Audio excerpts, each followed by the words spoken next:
AM 1000. I just want to say right now, if Larry King tries to get Brandmeier's job, I will fight like a rabid dog to protect John. Like a pit bull in heat if anybody tries to bump Brandmeier. Like Larry King. And you know, I'm happy that Larry's getting back with his wife, his ex. Julio, he calls her. Happy about that. But, I'm not willing to give it up yet. You know, I mean, I'm gonna definitely make a run at the, you know, King has got a lot of clout, man. He's gonna start marching in here with his 486 stations. But hey, how often does he eat at the Oak Tree, huh? When does Larry King go down to City Hall for you, huh? How many times does Larry King go to the Lithuanian protest, huh? At Daly Center, or whatever. Ted, you're on the loop, AM 1000. Yeah, nice being on your show. I just wanted to say last night I was on my way home from work, and you were talking about, at the beginning of your show tonight, all this random violence and how the news is putting on all this petty stuff when we should basically pay attention to what's really going on in our streets. And I saw a couple of things last night that just really made me think what's really going on here. And to me, I feel like sometimes I'm living in a zoo. Well, what do you think ought to be done? If you ruled the world, huh? You have all the power. You're the mayor, you're the governor, you're the president, you're anybody you want to be. What would you do? Well, I don't think it's just what I could do. I think it's what a lot of people have. Well, what about you? You go first. Me, I would, without too much violation of civil rights, I would have to give the police just a little more power, and the judges, I think some of the technicalities in these laws these days, they're getting a lot of these people off. What do you think the police should do that they don't do right now? WLUP Chicago, by the way, it's top of the... I want to meet him. Was it you?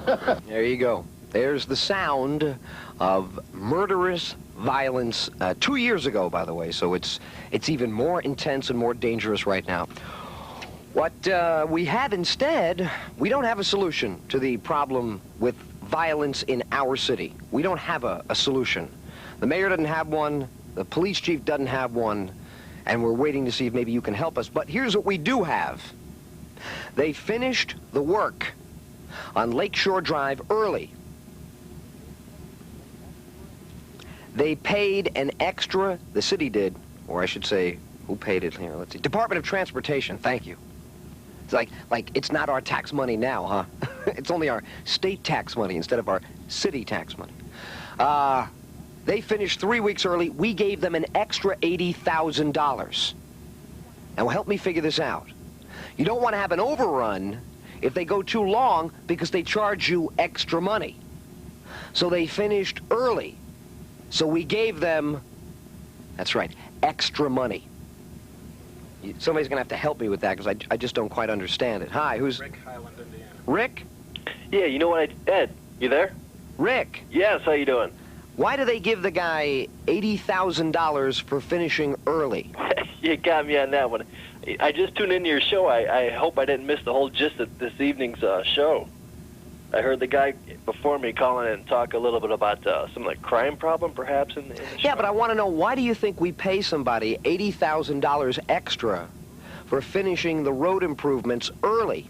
You know, it's a matter of record. In Illinois there, you have the one of the highest cost per mile of roads in your state. Now, where does that come from? Who calculates what trustworthy agency of the government would give you that fact? You know what, I'm kind of spitting this back out. I'm a Stephen. Yeah, I know. Well, you know what? Instead of giving me sensational statistics, I want to know why you think we pay $80,000 extra when they finish early.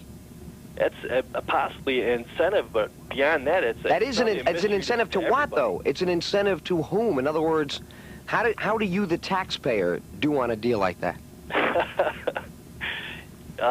I can't really explain. That's probably a mystery to a lot of people. I can't really explain that at all.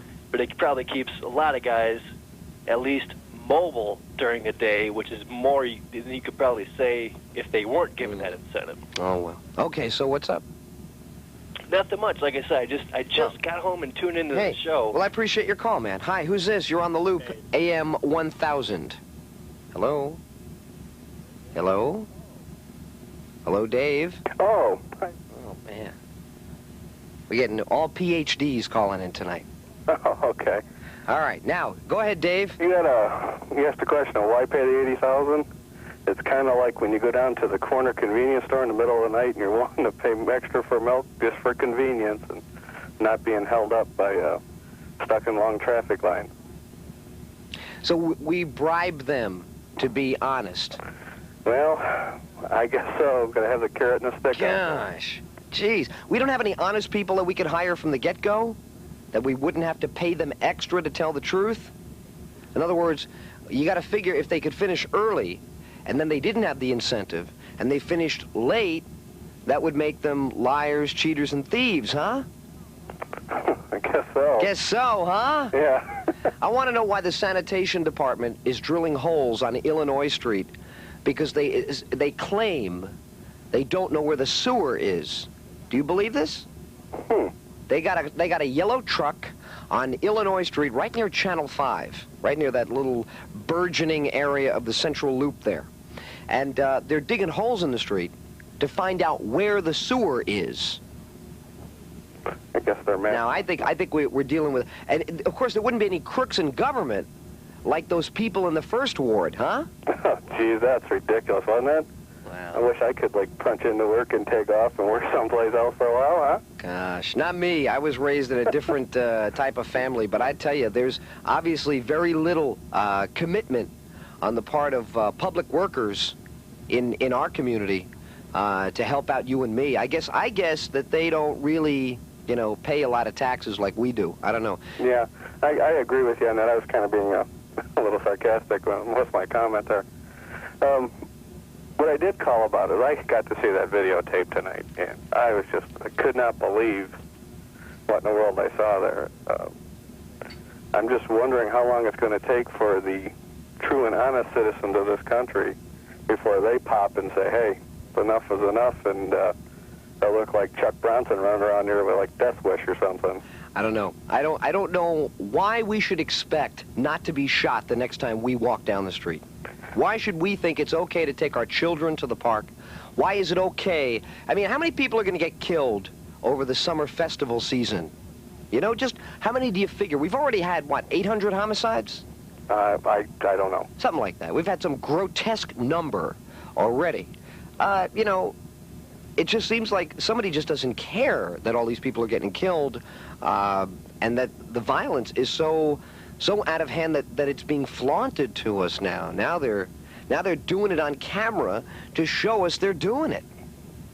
I think you and I have to accept some responsibility. You and I certainly didn't do everything we could. There's no way you and I did. I mean, I'll go first and say I know I didn't. I haven't done enough. And I think until people are willing to accept responsibility for this, which usually means they have to lose a family member, or they have to lose an eye, or, you know, their grandmother gets beaten up so bad that her skull gets crushed, like happened a couple of weeks ago. I don't know what it's going to take to shake you and me out of our comfort zone here. Mm-hmm. But, you know, look what happened to Rome. That's what happened to Rome, man. The crime and the human degrading or degradation, whichever way you like it, you know, I say it both ways so everybody knows what I mean. The degrading of the human being every day. Take his money, rape the women, steal from the poor, keep all the wealth in one place. I mean, it seems to me, after you've done this for 10,000 years, and everybody that does this fails, we would start to say, maybe we're not going to fail. Maybe we're going to, you know, maybe you and I are going to do something. I don't know. We probably are not, though. You and I probably go about our regular lives, and more kids will die. And you and I don't even go to the funerals, do we?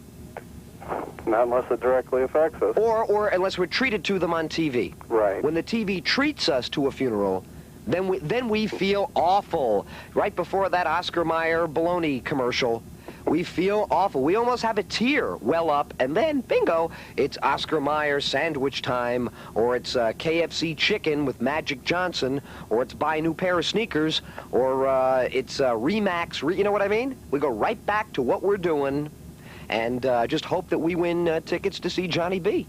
Because let's face it, that's why we need to see Johnny B. We need to go to the movies and the theater and the concert and the TV and the MTV. We need all that because we don't want to face what we're really living in.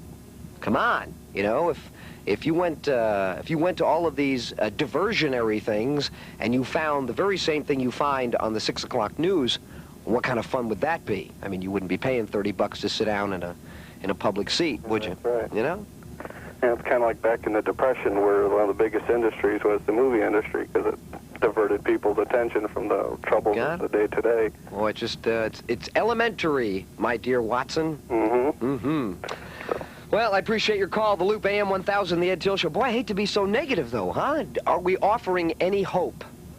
Are we offering any ray of good news? I don't see any on the horizon here. There's got to be something that we're missing. Tony is on a car phone in Elmhurst. Yeah, I'd like to know why we can spend billions of dollars liberating Kuwait, and why can't we liberate our inner cities? Why? Me as a white boy from the suburbs, I'm afraid to go into certain parts of the city. I mean, our cities are under siege, and we're not doing anything about it. Boy, that's it. That's all you got to say. The Loop, AM 1000, more calls on what this last guy said from his car phone, huh? The AM Loop, by the way, WLUP in Chicago, the Ed Tyll Show. We're here with you until 1 a.m.